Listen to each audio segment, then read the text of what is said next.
François Vincent est vice-président pour le Québec de la Fédération canadienne de l'entreprise indépendante. Bonsoir, M. Vincent. Bonsoir. Et on retrouve aussi Marc Fortin, le président du Conseil canadien du commerce de détail pour le Québec. Bonsoir à vous aussi. Bonsoir.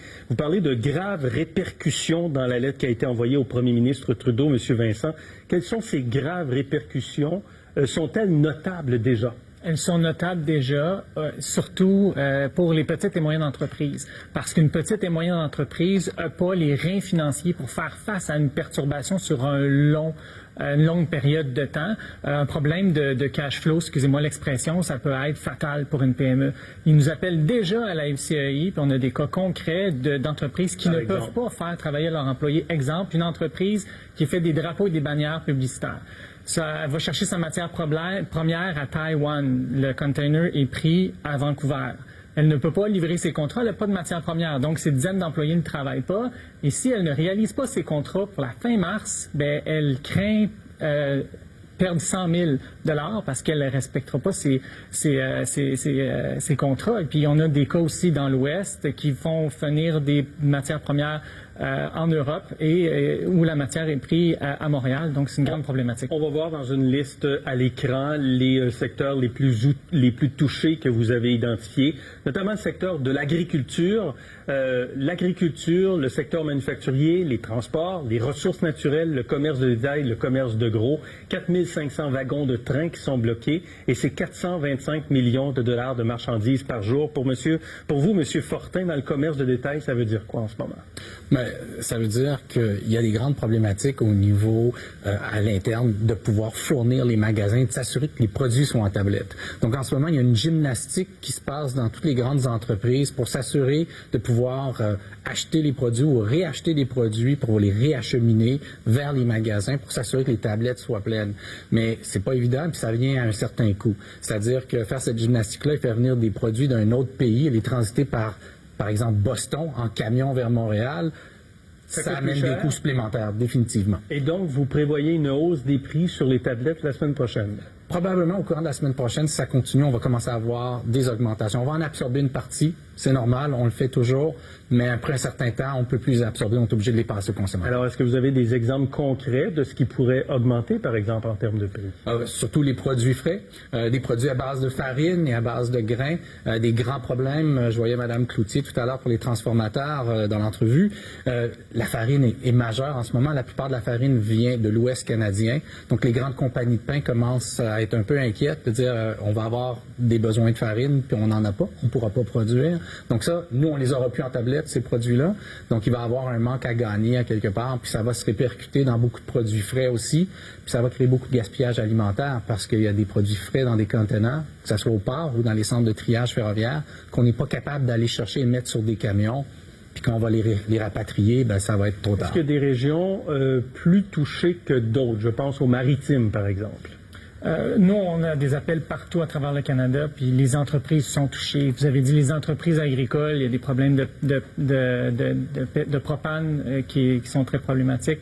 On a aussi des entreprises dans l'Ouest, je dirais, qui étaient touchées parce qu'ils font venir de l'Est. Je donne un exemple. Ils ont une entreprise de matériaux agricoles. Les éléments sont pris à Montréal. L'entreprise pourrait peut-être utiliser des camions pour aller les chercher. Elle a calculé que ça lui coûterait 2 000 $ supplémentaires. Ensuite de ça, elle pourrait peut-être les faire venir en avion, mais là, elle se retrouve avec 2 fois plus de produits. Et là, elle a des problèmes parce qu'elle les a vendus, puis elle ne peut pas livrer la marchandise aux agricoles. Donc, tous les secteurs d'activité économique sont maintenant touchés.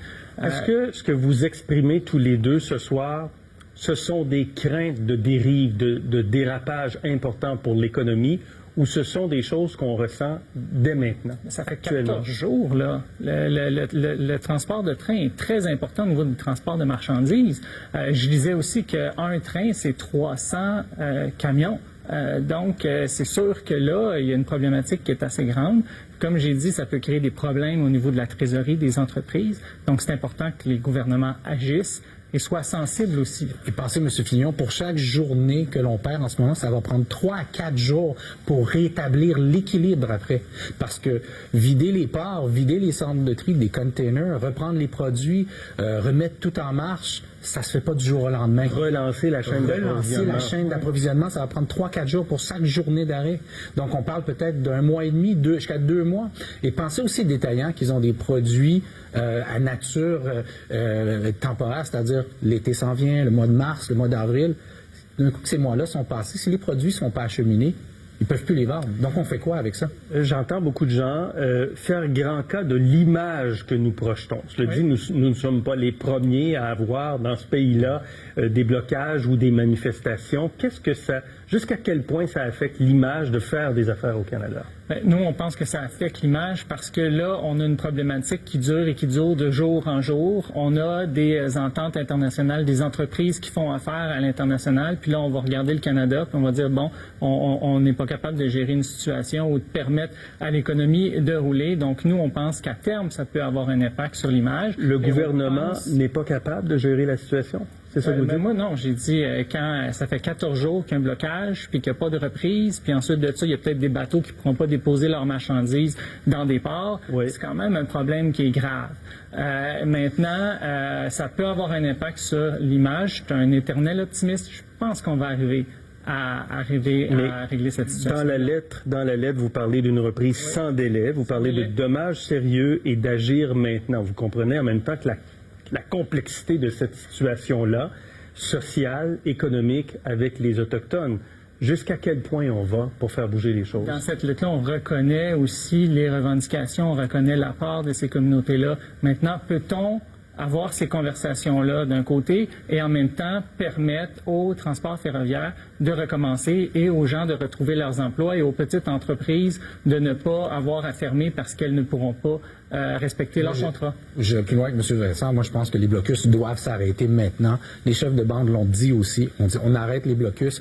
Le message est passé. Maintenant, il faut discuter, négocier. Donc, jusqu'à une intervention des autorités? Je ne dirais pas une intervention des autorités, mais il doit y avoir un message clair qui doit être fait à travers les conseils de bande pour s'assurer que le message passe auprès des gens qui font des blocus. On en a rajouté 2 depuis hier, Edmonton West et Saint-Lambert. Saint-Lambert, Pont-Victoria, c'est un des chemins principaux pour Halifax-Montréal. Donc, on vient de rajouter une autre complexité depuis aujourd'hui. Ça va juste s'aggraver. Donc, il faut que ça arrête ces blocus-là. Puis s'il y a des choses à régler, puis il y en a, on le respecte, on croit que ça doit être réglé, mais c'est pas la bonne façon de le faire. Marc Fortin, François Vincent, merci beaucoup. Merci bien d'avoir été avec nous ce soir. Chez Meubles